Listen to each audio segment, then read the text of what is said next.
Hello, everyone, and welcome to Writers Drinking Coffee. This is a podcast based on writers sitting around, drinking coffee or wine, and talking about writing, publishing, and the whole creative process. Sometimes we read things. We do not censor ourselves, so consider us PG-13. This is episode 48, The Rising Sun. Or, I want to think of it, The Captain's Story Hour, because this is a science fiction story I wrote for an anthology with a rock and roll theme. But it didn't make the cut. And that's okay. Sometimes stories don't. There's a bit of fun in finding it the right home. Fate and Duotrope found me Tiger Shark Publishing, who ran it in issue 23, fall of 2019. Although Tiger Shark Publishing is a non-paying site, I had to go with it, and some of you out there listening will know because of the Tiger Shark name. I'm sure you'll understand. Here we go. The Rising Sun by Jeannie Warner. Music plinked over the intercom, an arpeggio of minor chords coaxed from steel strings. It echoed unpleasantly along the catwalks and corridors of the ship with an exaggerated sliding noise of fingers along the strings as the player moved his fingers along the chord. The bass reverb from the lowest string scratched with feedback that sent the precious alloys in the ship's wiring singing very faintly in protest. I knew that song. Of course I knew it. There are archives that never seem to die in the inner system music feeds. I punched the intercom just outside the bridge and leaned close to the speaker beside it. "I'm going to enter this bridge, and I'm going to kill you slowly," I murmured low. "I'm going to rip off your head and arms and sew them on backwards with those steel strings. Future travelers will come upon your frozen body just floating in space with the neck of that guitar sticking out of your... Oh!" The music broke off with the thump of a pair of boots sliding off a console. "The intercom was on? Sorry, Captain." I shut off the connection and entered the bridge. My pilot was hastily stowing an antique instrument back into its synth lizard case. With the snaps shut, he kicked the case towards a weapons locker where it stuck halfway underneath. He smiled back my way and essayed his best ingenue expression. "Sensors are all clear down the lanes, Captain. We'll rendezvous with the Constellation Miner in 15 minutes. I snorted very slightly. His demise was only an abeyance for the sin, and I could see by the whites of his eyes that he was aware a line had been crossed. Cascading distortion enabled? "Yes, Captain," he averred, and surreptitiously flicked a button on the panel next to the offending ship's all-broadcast setting. I forgave the inattention this once, as I'd startled him. It was rare enough. "We're timed perfectly with the solar flare activity. I've already received the all-clear from our target, along with the hee-haw welcome wagon message." I stared at him for a minute, and he flushed. "Sorry, I mean, their permission to approach and make airlock. They're delighted to trade with us for spare ear filters." He knows I hate colloquialisms. Idioms are for dirt lickers, the people who spend too long on colonies or in mining fields. Space is for precision, calculations, and profit. No cowboys. The beams from Central were all about the noble space cowboy, and they're so full of plot holes you could fly a luxury cruiser through them. Cowboys are sloppy. Cowboys don't attend to details. Cowboys get people killed. "See that we follow their landing instructions to the letter," I said. "If they get clever or change things, ping me." I reached up and touched the implant behind my ear and tapped it once more to enable two-way communication. "You have the bridge." I headed down to the docking bay where the crew was assembled to start inspection. It steadied the new recruits, this regular routine before every mission. "You've all read the specs? Is everyone clear about their assignments? Any final questions?" Bai handed me a bottle as I looked the crew over. They were perfect, as expected. Then my newest recruit raised her hand, tentatively. "I have one. Can I ask if..." I sighed. Having a reputation as a terrifying martinet means you have to coach newbies along to get them past the fear. "Spit it out, Zoo. When I ask if you understand, that is exactly the time to say no. Did you read the briefing materials and the project plan?" "I did," Zoo nodded hard. "I did. I just wondered if... Will there be enough oxygen for them to make planetfall anywhere? I mean, this isn't just aggressive pre-abandoned wreck salvage, right?" Eyes rolled on either side of her, but no one ventured any verbal signs of exasperation. "Bai?" I looked to my right hand. Dark-eyed Bai's lips quirked with amusement, their tone level.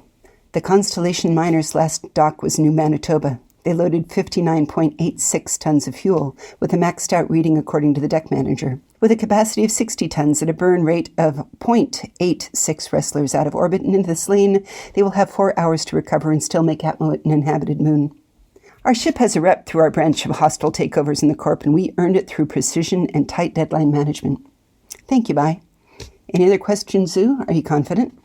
The girl nodded, gulping a little with nerves. Yes, Captain. Comms, data. I practiced all night with Ning on the sim.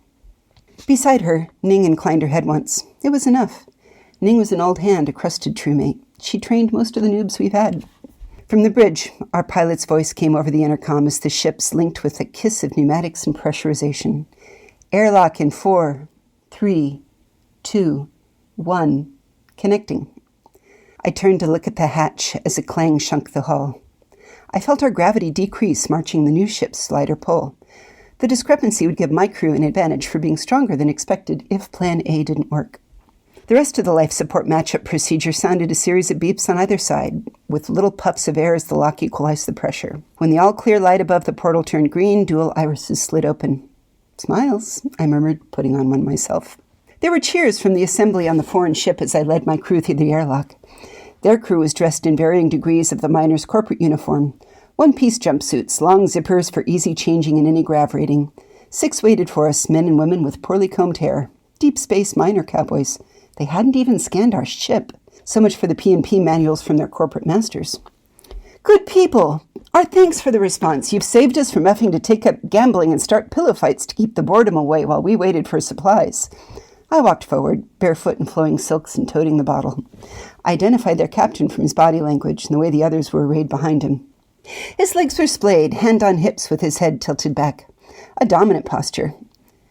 It was an easy mindset to disarm if you know how, and there on his chest was the patch with his name, Nico. I headed straight for him and raked him with a glance, head to boots, and grew an appreciative smile. I stopped too close and laid a hand over his heart, slowly moving my eyes up to his lips. Welcome, he stuttered a little, off guard by my combination of daring without making eye contact. I slid a hand around the back of his neck and pulled him gently down to meet my lips for a long, wet kiss. His crew cheered, and I rubbed my hips against his suggestively. When I pulled back to smile upward, his breath was shorter, his cheeks already flushing from the intoxicants in my lipstick. I'm so glad we were in range. My engineer has a set of replacement filters ready.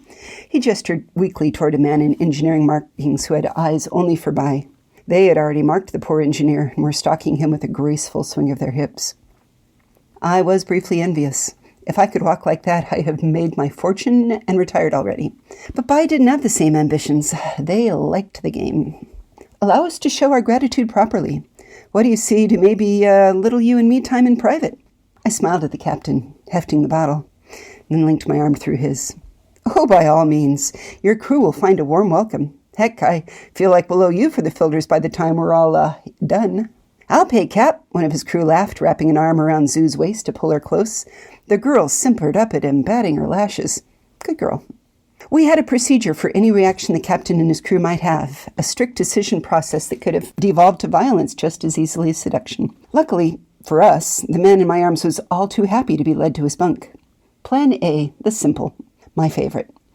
I spared a quick look back over my shoulder. My crew took their charges off in different directions. Ning led 3 away, 2 of the men and 1 the woman. She was good. She could handle 3. She'd already started telling dirty stories in her low, throaty voice. I let the captain lead me away, and I stopped him frequently for more dosed kisses and an interrogation about his full complement and schedule, and the drugs made him glad to answer. He was glib about his charter, the hall, his marital status. Poor Captain Nico. It's not your fault your corp never preps its officers to recognize and resist interrogation. Our intel matched his words, and I let Captain Nico feel my full pleasure when we reached his cabin. He was a tall man with dark hair, well-trimmed beard, and an attractive grin. Strong hands. His eyes were a soft hazel, I noticed, as they rolled back in his head. He collapsed decoratively in my arms. It took little effort in the partial gravity of the ship to leave his half-naked form unconscious on his bunk. I activated the 0G straps and safety-webbed him before snapping off the manual release lever with a swift kick. I touched his hair, smoothing it back as I looked into his unconscious face. It was important, I think, to look, to remember. You lose your soul when you forget what you've done. Report, I said quietly, touching my implanted mic. I listened for unexpected noises in the walkway outside, hearing none. Good. One by one, my crew checked in. I picked up the abandoned bottle and took a sip. Engineering secured, 3. Cargo bay secured, 2. Communications, that was Zhu sounding shaky. Mess, 7. Ning is a wonder. Brig secured. I think it was sad that they had a brig. Their corp was famous for crappy discipline. It's all leadership. People behave like their leaders do. Bai's voice again confirmed that we both heard. All secured, save the bridge. Ning and Zhu with me. The rest proceed with retrieval. I made my way out up a catwalk and waited at the bottom of the stairs leading to the bridge.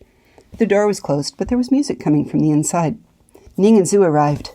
Zhu's eyes were a touch glazed. It worried me for a minute, and I grabbed her face to search her eyes. No chemical bleed from the lipstick seal, no dilation. Just nerves. It happened to everyone their first time. Ning had a hand on Zhu's shoulder, smiling at the noob. Ning, wearing a real smile on a job? Wonders and miracles are alive. I turned and rapped at the closed door. Captain's compliments! We've brought brandy to leave for the shift. I pulled a small vial out of my pocket with my free hand and held it low with the bottle in the other hand at eye level. The door slipped open a few centimeters and a frowning face looked out. The woman's eyes widened, seeing 3 of us without escort. I tossed a small packet inside at her feet as she snapped the door shut again. There was a muffled poofing sound, followed by an exclamation. A shipwide alarm sounded for a half second. Then the klaxon cut off because my crew were very good. Good job, Zhu. The girl smiled. 30 seconds to clear, I said, and glanced at Ning, who raised her voice to speak aloud. 13, 14, 15. She counted seconds with her pulse, which never changed on a job. At Ning's mark, I reached up and placed our electronic pick on the lock beside the door, and it opened with a whir and a click. 3 of us entered the bridge. The miner's command deck was smallish, 1 seat for the pilot, 1 for the chief drilling engineer. Logs, feeds, data records, get everything about the system they're coming from, their ops there. Zhu headed straight for the computer to jack in our jumper and pull data. Ning pulled the 2 bodies on the floor over out of the way as I went to the main console and started work. She looked up at me briefly, a silent question. I glanced at Zhu, who was busy with her work, then shook my head. Ning understood. She left the hapless miners in a heap and went to work on the underside of the control consoles. That knife in her hand could pry open a machine and gut the wiring in practically the same motion. Above her, Zhu put the beacon on a timer, setting it up as an independent system. Now, she offered when it was complete, and Ning's life flashed again. Frantic beeping started, which Zhu turned off with another tap. I laid in a new course for the Constellation miner. It would arrive intact. Its crew might. On this job, we weren't getting paid enough of a bonus to guarantee personnel safety. As a professional, I always wanted to leave a fighting chance for any ship's crew. They were just doing their jobs, serving corporate masters who didn't even care enough to give them the training and tools to fend us off. Buying insurance was cheaper. I felt the hum of the small thrusters as the ship started to change course. We returned back through the airlock with all the portable cargo we could strap in from the miner before the main engines kicked in. Total mission clock, 35. 35 minutes. Not our best time, but with an acceptable deviation. I touched the intercom and spoke into it. Make the switch. Aye, aye, I heard our pilot say cheerfully, as outside on our hull the designation display Rising Sun flickered to become the Interceptor 5 with our corporate logo. The engine spun up, and we left the Constellation miner in our wake. The rest of the crew laughed and chattered as they moved cargo crates into storage. I collected the data chips on the mineral deposits and identified fuel sources from Zhu. You did well, I said. She smiled weakly. What do we do now? I shrugged. We go back to Nouveau Orleans Station. Then we offload the cargo and data, collect our credits, and we drink. Drinking, you don't think about it too much. I'll put a link to the stories, we always do, and interesting things we mention on our website, which is www.writersdrinkingcoffee.com. You can also find us on Facebook or Twitter. We answer email. You've been listening to Writers Drinking Coffee, a labor of love and enthusiasm put together by the hosts. Our main web support magic is brought to you by Deirdre McGaffey-Schween, and our sound engineer and backup web spider and occasional host is David Welsh. Our intro music is Pretty Maid Milking a Cow, and our exit music is Breakfast with a Morning Person, both by Michael Engberg. You can hear more from Michael Engberg on manyhatsmusic.com. Our podcast sponsor is Jackal Designs, enabling you all to buy cool WDC swag with whatever quote pleases Jasmine to put on them. Thanks, Jazz, and thank you for listening.